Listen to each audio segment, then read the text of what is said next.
Today I want to talk to you about my photo book, CountryLink, and all the processes I went through to get it from planning to printing. So the reason I made this book is it's called CountryLink, and that's because that is a store that I've worked at for 6 years on and off, and the owners, Pam and Dennis, have recently decided to retire, and I wanted to create something that they can look back on and be proud of their achievements and have a bit of a nostalgia trip from 27 years they have operated. I decided to do that because I wanted to thank them and show my appreciation for looking after myself and all of the other workers there for over 6 years. And what better way to offer up my skills than to provide a photo book for them. This project means a lot to me as it hits close to home, and I valued all of the time I spent there and thought this would be great, just even for myself, more so for Dennis and Pam. So to prepare myself for this, once I got the go-ahead, was I bought a bunch of film that I would use to shoot on and got a brief idea for how I would lay the book out and present each photo. Even before I started shooting, I knew what photos I wanted to open and close the book with. These two here, the opening shot and the closing shot. So I think this gets straight away what the point of the book will be about, and that is of CountryLink closing its doors for the last time. With these two shots in mind, it sort of gave me a foundation to build the rest of the shots off of and how I would lay it out from start to finish, and that was it present a day of work in there. The opening shot being 8:30 and the closing shot being 5:30 from the hours that the business operated at. I chose film to shoot on because more frequently I had been shooting on film than digital, and I also thought that this would be the perfect way to capture CountryLink as the aesthetic matches the way I see this shop itself.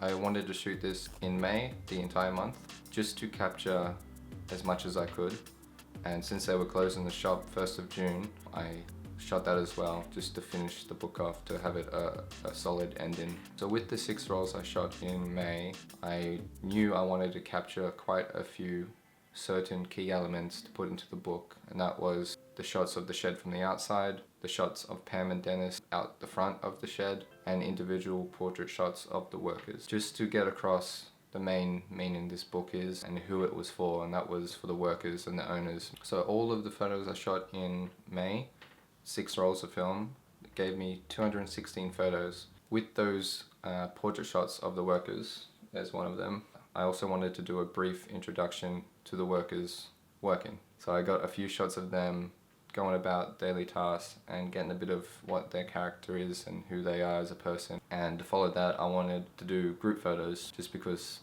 even though the team was quite a small team at the shed, they were the heart and soul of the business, and wanted to show that and pay tribute to that. So once the business closed on 1st of June, I went and got all of the rolls of film scanned and sent to me, and I went through them pretty extensively to find out which ones were worth printing off and sequencing into how I would lay it out onto the spreads in the book.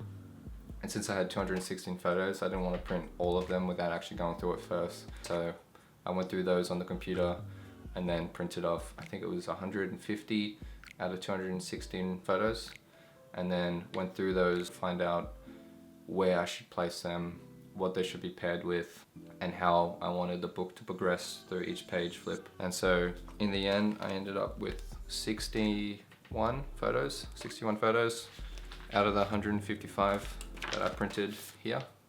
So a lot of photos didn't make it into the book, but I wasn't harsh to the point where I was leaving content out that should have been in the book. It was just, in the end, not worth it with the theme and what I wanted the book to represent as a whole. And the way I did that with the layout, finding it out before I actually brought it into InDesign, was I would write on the back of them the number of photos, so 1 to 61, which gave me an order that they would follow, as well as where they would go on the page. So this one here, that's the closing shot, that's called 65. I ended up taking out another 4 photos in the end when I got it to InDesign. So this one was on its own page, which is why it's titled 1 of 1. Same with the opening photo. I wanted those two to relate to each other, so they both lived on their own spread. And then we get into the introduction of the owners, and they were paired up with photos from 2 on the left and 1 on the right. This one was on its own on the right page. I just did this to really understand where I wanted to place certain photos and what the themes would be when you flip the page each time. I didn't want to get too crazy with the color and the editing with them, so I threw on a preset I made and then wanted it to have a bit of a contrast in the shadows and highlights, but wanted it to stay true to its sort of rugged, nostalgic look and not take away too much that the film offered when I got them sent to me. So along with the placement on the pages, I did want them to have a layout. So most of the pages would share 2 photos, and then the ones that either meant more or I wanted more attention given to were on their own page. And just for reference, these 2 photos had their own page, just because this is what the view was when you go down the back in the morning, a coffee in hand, and open up the back door. You get the sunbeam coming through perfectly, picking up some dust trails. Probably one of the best things I remember about opening. As I mentioned, I knew what shots I wanted the book to open and close with, and then the main themes I wanted the book to follow, and that was a bit of a day of opening to closing. And so with that in mind, going into closing of the store, and then a new day, just isolating the closing day by making it a new day, separating it from the photos you just previously seen, just to bring more meaning to it at the end of the book. Once I got the book laid out on the back of my whiteboard, I then brought the photos into InDesign. Obviously the layout changed a little bit with that, but to the most part was pretty spot on. And the way I wanted to lay it out in the program was probably the main aspect to it. So how I wanted the photos to be represented on the pages. Since I was working with quite a large print, I knew I had a lot of space to lay the photos out and pay a lot of attention to each photo by spreading them out, but also sharing the same spread when the photos were perfectly matched together. And that's pretty much where I spent a bit of the time after printing them out and putting them into the computer. I think I spent about 3 days just getting the layout to the point where it was ready to be printed.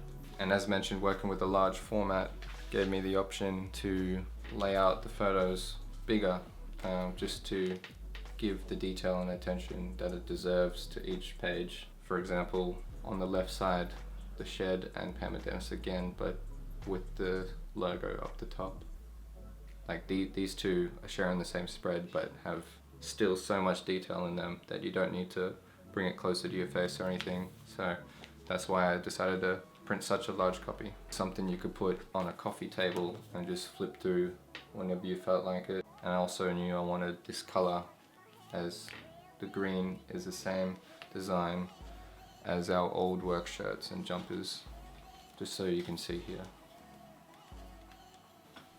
So the one thing I would have probably changed during this process would have been the type of film that I used. I ended up using Fujifilm 200, and I would have much preferred a roll of film that was ISO 400, just because shooting in the shed is very dimly lit, which is why a lot of the photos are taken outside. But also, even the ones outside, I think it would have been a little better to have 400 ISO. So the first 2 rolls of film were shot at 200 ISO, but then with the future rolls, after getting those 2 first developed and seeing how dark they came out, I ended up shooting 2 stops over for the rest, and told my printer just to develop it for 2 stops over, which then the rolls came out fairly well, but obviously a little bit more grainy as they were pushed. Even though that aesthetic is alright to me, I would have much preferred to just be prepared to have 400 roll ISO. So that's it for this video. Thanks for watching. I'll post a few of the photos that are my favorite from the book on the screen for you to have a look at now. And if you wanted to check out more information about the book, I did a blog post on my website about it, which is in the description if you would like to read it.